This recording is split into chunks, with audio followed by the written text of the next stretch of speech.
ஒரு 4 அர்த்தம் வருதுன்னு நினைக்கிறேன் இங்கே. மகார்த்தம், மதுரார்த்தம், ராமார்த்தம். இதீவ தேவி மகார்த்தம் தம்மான மதுரார்த்தம் முக்தா ஸ்ரோதும் புனஸ்தசிய வச்சோபி. ஆமாம், அதான் 3 அர்த்தம். அது 3 அர்த்தமும் ஒன்று தான் வாஸ்தவத்தில். மகார்த்தம்னா கம்பீரமான அர்த்தம், மதுரார்த்தம் அப்படின்னா மதுரமான அர்த்தம், ராமார்த்தம்னா என்ன அர்த்தம்னா மதுர கம்பீரமான அர்த்தம், கம்பீர மதுரம், அப்படிப்பட்ட அர்த்தம்.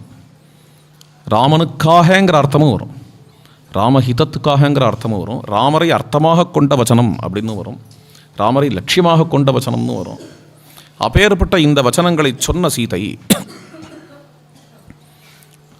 சமுத்திரத்தில் இப்படி அலைகள் அப்படி அப்படி அப்படி இப்படி போயிட்டு வரும்.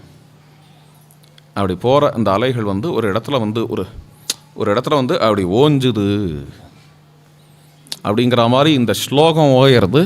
அந்த ஸ்லோகத்தோட சீதையும் ஓயறா. எப்படி ஓயறான்னு, ராமார்த்த யுக்தம் வீரராம ராமா ராமா ராமை. ராமான்னா சீதை. ஏன் சீதை? ரமணீயமானவள்ங்கிற அர்த்தத்தினால இல்லைன்னு அது போறலை எனக்கு. ராமா அப்படின்ன ராமை, அதாவது பெண்மயமான ராமர் அப்படிங்கிற அர்த்தம். தானே ராமன் ஆயிட்டாங்கிறதுனால ராமை, தானே ராமன் ஆயிட்டதுனால வீரராம. ராமசப்தம் ஸ்திரீலிங்கத்தில் ராமான்னு ஆயிடுத்து. ராமசப்தம் கிரியாபதமாக வீரராமன்னு இருக்கு. வீரராமன்னா ஓய்ந்தாளுங்கிற அர்த்தம் எடுத்துக்கலாம். ராமா அப்படின்ன அழகிய பெண் சீதைன்னு எடுத்துக்கலாம்.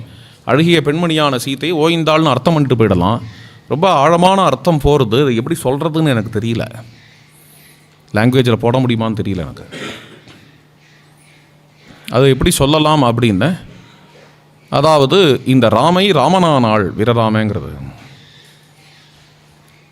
அதாவது வீரராமன்னா ஓய்ந்தாள், அவள் ராமராயிட்டா அப்படிங்கிற 2 அர்த்தமும். அது ராமர் ஆறுது தான் ஓயறதே, இங்கே ராமர் ஆறுது தான் ஓயறதே.